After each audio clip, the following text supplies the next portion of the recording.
Yo, good morning. I'm Jess. Nandito tayo ngayon sa ating project which is ongoing pa siya. May mga konting nire-repair na lang tayo dito.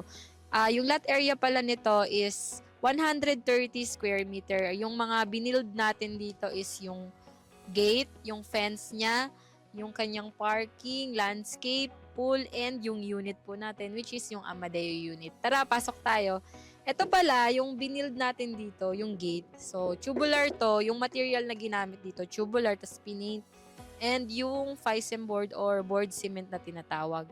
So, meron tayong fence. Kung mapapansin nyo yung fence natin, meron siyang accent na yung breeze blocks. Tapos, ang cute ng kulay niya, yellow.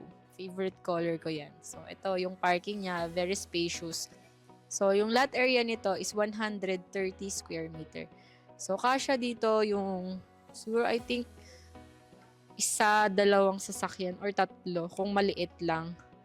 Tapos ito, sa area naman na to, ito yung ating Amadeo unit. Bago tayo pumasok sa unit natin, which is yung Amadeo unit, tiny house, dito muna tayo sa pool area. So, dito, ito, may landscaping siya, may mga plant box dyan, nilagyan na rin natin ng halaman. So, yung pool natin is 8 square meter, heated na rin siya, heated pool.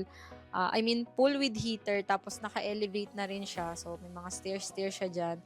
Tapos, dito naman sa side na to, kasi yung area na to, yung lot na yan is kay client pa rin yan. So, may access door dito, papunta sa kabilang property. So, dito sa part naman na to, lalagyan natin to ng grotto. Tapos dyan may landscape din. Ginawa rin natin dito yung parking area. So yung tawag pala dito sa design ng parking area is stampcrete siya. So inano to, nilagyan siya ng cement tapos yung may dinidikit na lang. So stampcrete siya para may design siya. Para hindi siya yung style niya is plain, very plain. So lalagyan natin ng design yan. Nakadepende pa rin naman po kung gusto nyo palagyan ng design. So dito naman tayo sa ating Amadeo unit. Ito po yung Amadeo unit natin is 32 square meter with loft. So tara, pasok tayo sa ating Amadeo unit.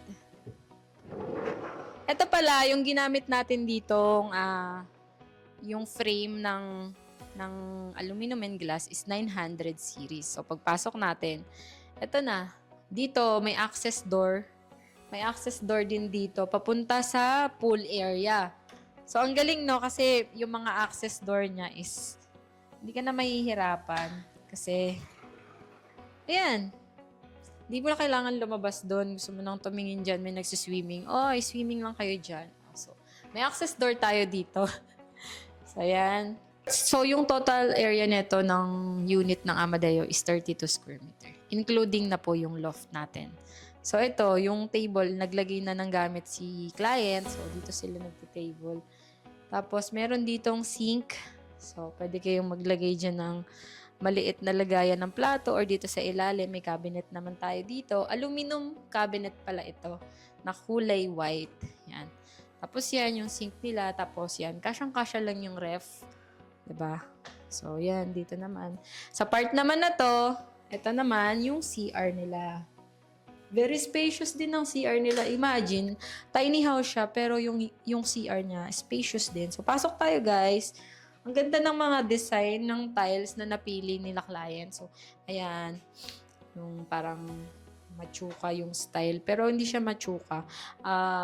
Ceramic tile siya. Ito naman, from floor to ceiling, naka-ceramic tiles din. Tapos, meron siyang lavatory, meron siyang bowl. So, kasyang-kasya lang no, pag uupo ka, di ba? Tapos, may lavatory dito. Tapos, meron ditong lagayan ng tissue or anything na gusto nilang ilagay. So, akit naman tayo sa loft. Sa loft natin, ito, kung mapapansin nyo, kasi tiny house nga yung unit natin na to, ganito lang kalaki yung space na meron from door na glass to stair. So, ladder yung type ng stair na to. Tapos, ito, yung kanyang, yung railing niya is tubular. And then, ito naman, yung mga stairs niya is naka-tiles, tapos tubular frame or flat bar. So, barin natin yung shoes kasi akit tayo sa bedroom.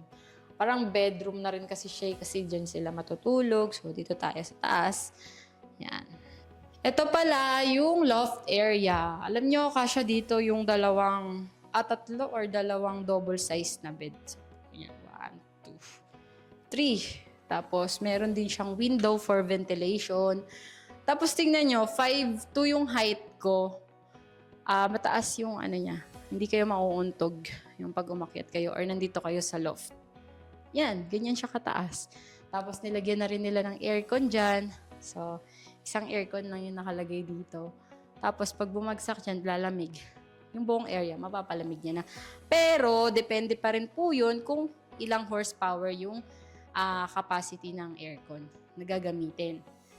So, ayan, naka-PVC ceiling din tayo. Tapos, yung mga lights niya, pin lights na rin po yan. So, ganyan po yung lights natin dito sa Amadeo unit. Yun lang po. Sana po nagustuhan ninyo ang ating house tour for today. Thank you po for watching. Bye!